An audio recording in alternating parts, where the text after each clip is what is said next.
Hey guys, this is Chauncey from Good Music to Know. Today's guest is a contemporary folk singer-songwriter whose music feels like a gentle unraveling of the soul. Will Fox recently released his latest album, Metal in the Microwave, a stunningly emotionally rich collection that weaves together melancholy, longing, and quiet beauty. Metal in the Microwave invites listeners into reflections of connection, impermanence, and the quiet ache that lingers beneath everyday moments. And we're so excited to have you here. I'm happy to be here. That was a lovely introduction. Thank you. Yeah, of course. So yeah, jumping into the album, Metal in the Microwave. So there's this tender, melancholy thread running through the album itself. It's almost like a quiet longing. I don't know if it's for like love and understanding, but was that mood rooted in something personal, or is it more of your way of like observing the emotional textures of everyday life?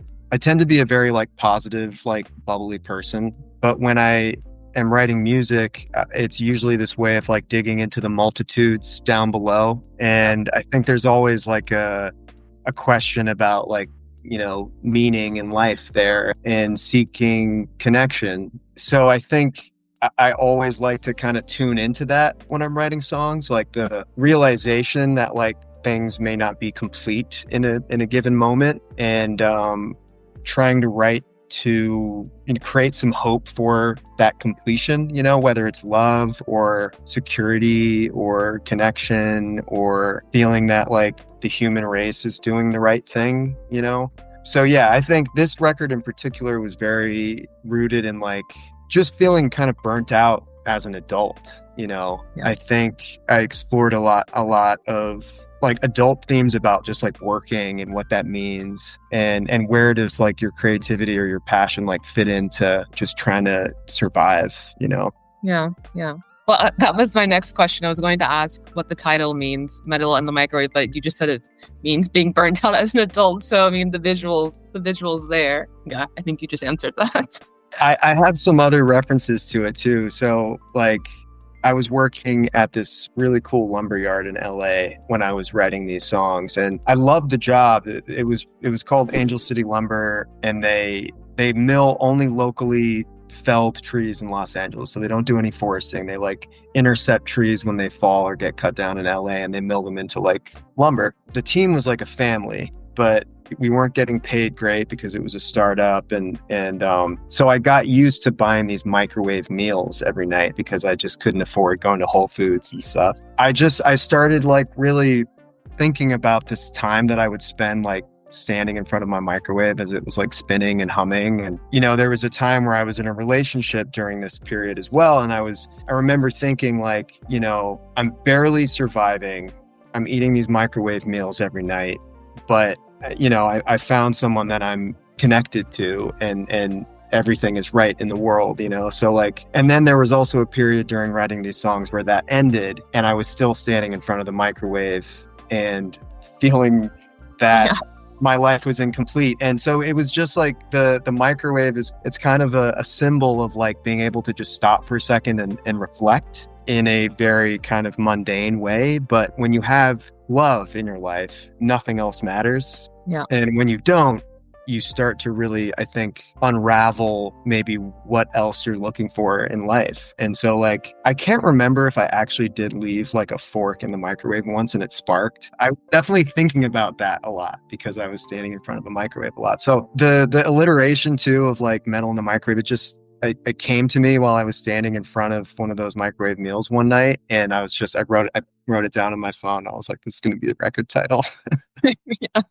Yeah, it's a good one. And then I think it's called Is It Ever Gone? Did I write this right? Yeah. So the lyrics from Is It Ever Gone? My so-called good old days are slowly vanishing into the haze. I don't know why, but I absolutely just love that line. So what are those good days for you, and how are they still maybe lingering in your creative life? Another great question. I appreciate the specificity too. I think that line was, again, kind of dovetailing off of this idea of, kind of working and not really feeling the appropriate response from life from all this working. And when you're young, and I'm still young, obviously I'm 35 years old, but when I was 22, I wasn't jaded about any of that yet. And I was still able to kind of capture this general positivity and hope every day, and excitement and adventure, I guess, like those feelings when you're young that everyone feels at that age. And I think that's kind of what I was yearning for, like you always feel like you're old, like even when you turn 18, you're like, man, I'm getting old, and Yeah.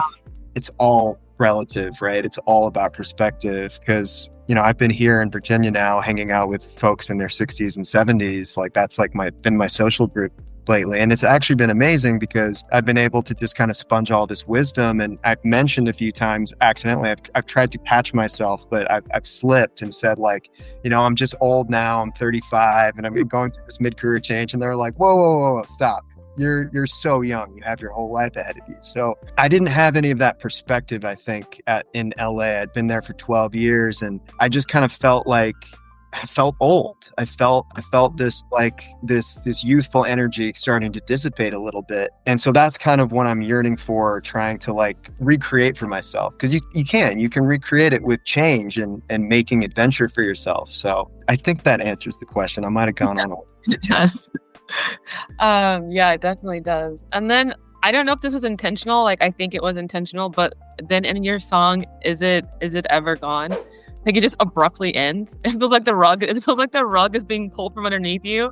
Like I was listening and it's just like done. I was like, oh, okay. So just curious, like, was that a conscious decision? Like what was the process behind ending it in such a like abrupt way? That's so funny that you mentioned that. I'm so happy that you mentioned that, because it's a great opportunity to talk about this recording moment. So I have a band that I've been working with for the last few records, and the drummer is Costa Galanopoulos. He has his own projects as well, and he's unbelievable. And the bassist, who's a much better guitarist than I am, plays bass in my band, and he's also an amazing producer. And they really, really help kind of turn these songs that kind of start as voice memos. I bring them in as acoustic songs and voice memos, and they build out all the rhythm section and all the overdubs and stuff. So we were recording this record in Long Beach at Costa's home studio, and we recorded all the basics to tape.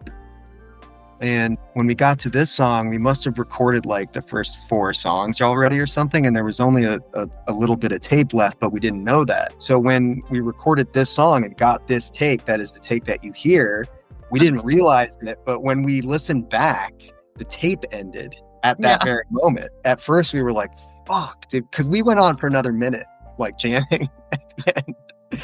And so we listened back and we were like, actually, you know what? Like there's something so poetic about it ending that way. And we kept it.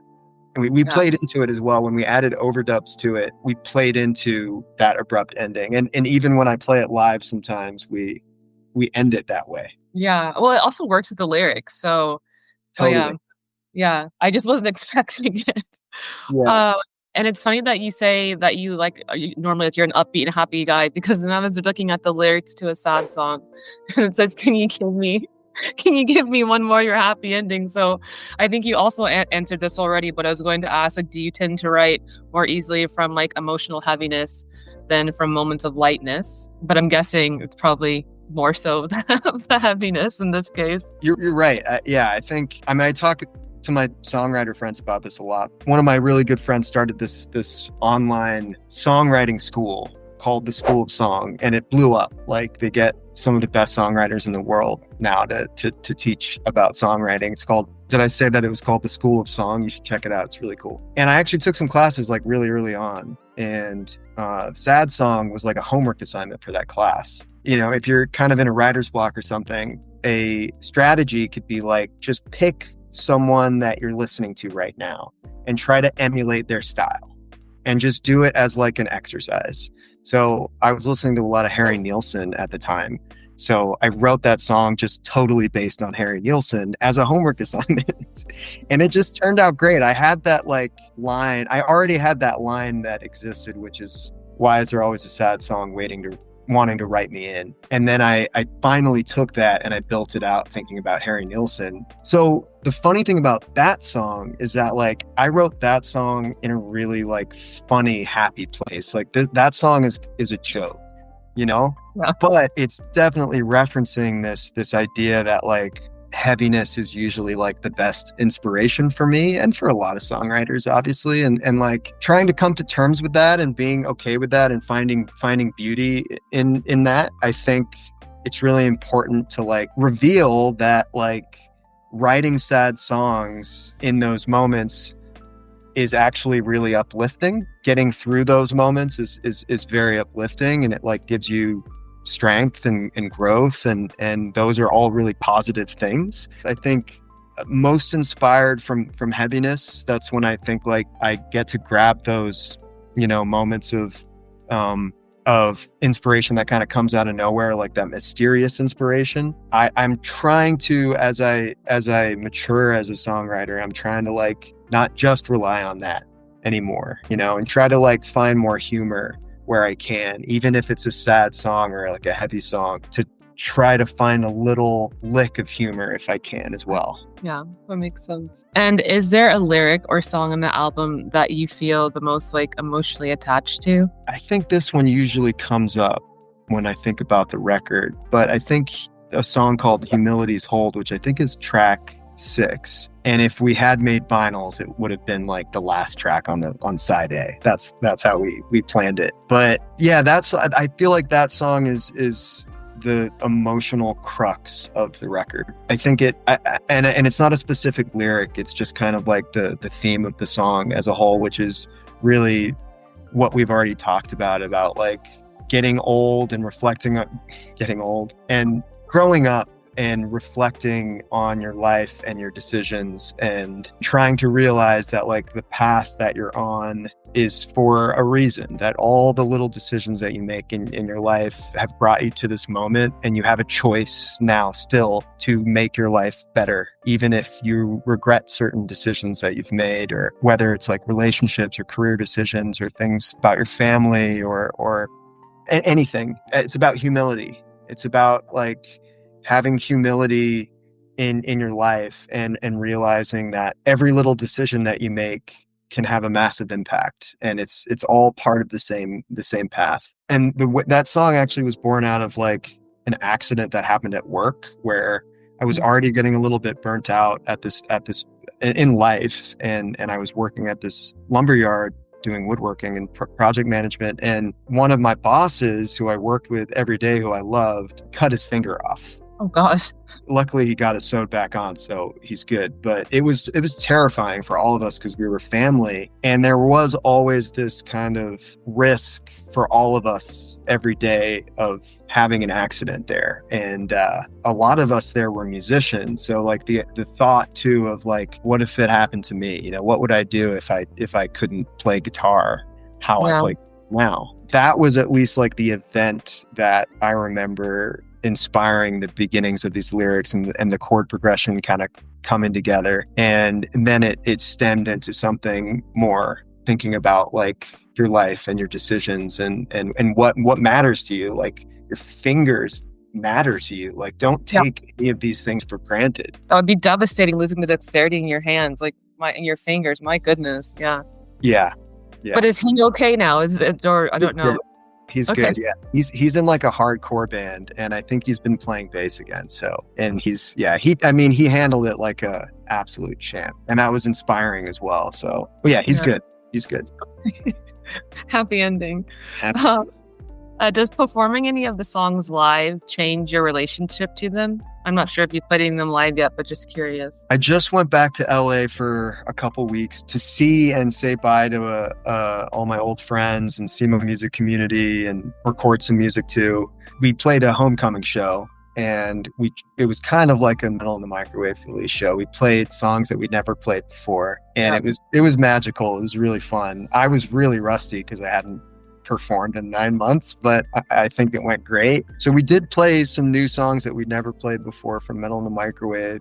I guess the song I Want to Be in Love struck me. They're really, really hard to play and sing at the same time, some of these songs. And I realized that while I was practicing for the show. The guitar parts are really complicated and they move around a lot. And some of the like fingerings are just like so uncomfortable. But I Want to Be in Love, that song struck me because it's just such a strange song, such a strange guitar part as well. And it just really worked live, and it reminded me that like the band that I work with, who I love so much, are just brilliant because they remembered all of the parts that they had written like without having played them in years, and the parts like came back to them immediately. And yeah, it was really special. And that song, I think, is what kind of reminded me of that. Yeah. And then are there any like dream collaborators or producers or musicians that you'd love to work with and on future projects? I mean, or musicians if you want, but no. Yeah. Anyone on your bucket list of people that you would like to work with? I mean, I feel like a magician in a music video would be a really cool basis for a music video. I'm probably going to write that down, to be honest. That's an interesting question. Like, 5-10 years ago, I probably had like a list, and now I just don't. I think the people that I've met and that I work with are like my dream collaborators because we're also so close. So I know that's kind of like a cop out to that question, but like, if John Lennon came back to life and he offered to produce the record, I would still probably say like, oh man, maybe in a couple records, but I still feel like I have so much more to make with these guys. Yeah. So, and I really honestly feel that way because it's not just about like the skills and talents of the people that you collaborate with. It's about the friendships as well. And like the memories that you make, as cheesy as that sounds, like that is by far the most valuable thing. So I'm just lucky that I found people that I love to work with that like really understand what I'm trying to do as well, and like love me for bringing these songs to them that they can collaborate on. So the people that I'm working with now, those are my dream producers and collaborators for sure. Yeah. And so like what's next on the docket for you for 2025? Any shows, any gigs? What's going on? No gigs lined up as I'm going through a mid-career change. So I'm looking to move to maybe Richmond, Virginia, and be closer to my Virginia roots and kind of finding myself there. So I'll definitely be playing on the Eastern Seaboard next year, I'm sure. I have a record that I finished right before I left LA that has been done for a while. So I'm like sitting on that and I'm really excited about that record. So I want to let Metal in the Microwave just kind of live its life a little bit without stepping on its toes, and then probably start releasing songs from this new record at the beginning of the year, and hopefully start playing some shows on the Eastern Seaboard. Very cool. Will we see similar themes from the metal record in this new upcoming record, or is it kind of different themes, or can you not really share that yet? Oh, I'm happy to share for sure. So this record's called Second Wind. I feel like it's a continuation of like, if Metal in the Microwave is an initial kind of like revelation about like, wow, it's been 12 years in LA and many relationships come and gone, many different jobs, etc. If Metal in the Microwave was kind of the beginning of that feeling and that thought, Second Wind is like what am I going to do next? What's this next chapter going to be for me? So I think it plays with like the juxtaposition of feeling old by looking backwards, but also feeling really young again by looking forwards. And that's kind of like what that second wind means. That's something that my mom always used to say growing up, was like, oh, you'll get a second wind. Like, come on. Universal mom things. Yeah. Totally. So yeah, that's why I called it that, because it felt perfect for like describing that new sense of like, I'll get a second wind and figure it out. Yeah. And any plans maybe like later in the future for like performing over here in Europe? That is my dream. That is my dream. I think if I can get set up on the East Coast and start making some real money and have some proper security, then I think I could make that happen. I mean, I'm going to at some point in my life. Like that's one of my dreams, is to be able to play my music in Europe. I've always wanted to go to Berlin. So like, We have a really nice indie folk scene as well here. So Really? yeah, yeah, yeah. Oh, And I cool. just discovered a few days ago that the Parcels live here. My friend's like, oh yeah, they hang out all the time down the street. I'm like, what? Oh But yeah, yeah. a lot of musicians apparently live. I never see anything exciting. I never meet anyone. My friends see these people. But yeah, it's Berlin's definitely a nice little hub for the like alternative indie folk scene. So yeah. I gotta go. I'm dreaming about it, and I think I could make it happen in the next couple of years, especially if I relocate to the East Coast. It'll make that logistics a little bit easier. Yeah. Yeah. Yeah, I think those are like the main questions I had for you, but maybe are there like any final words that you would like to leave the listeners or your fans with? I've been seeing that like one of my older songs on Spotify has hit the algorithms and is starting to get, listened to. And every once in a while I'll get a message on Instagram or something from someone saying like, oh, Barry on a Briar is my favorite song right now. So as complicated as the streaming industry is, we won't get into that now. As complicated as that is, I'm so happy that I've been able to like reach strangers around the world. And the cool thing about like older music being discovered now is that like so much of my older music that was released years ago is still brand new to people that have never heard it before. So I'm excited for that to happen with like these songs on Metal in the Microwave in 10 years, But yeah. I guess get excited for Second Wind because I'm really proud of it and I'm really excited to put that out next year.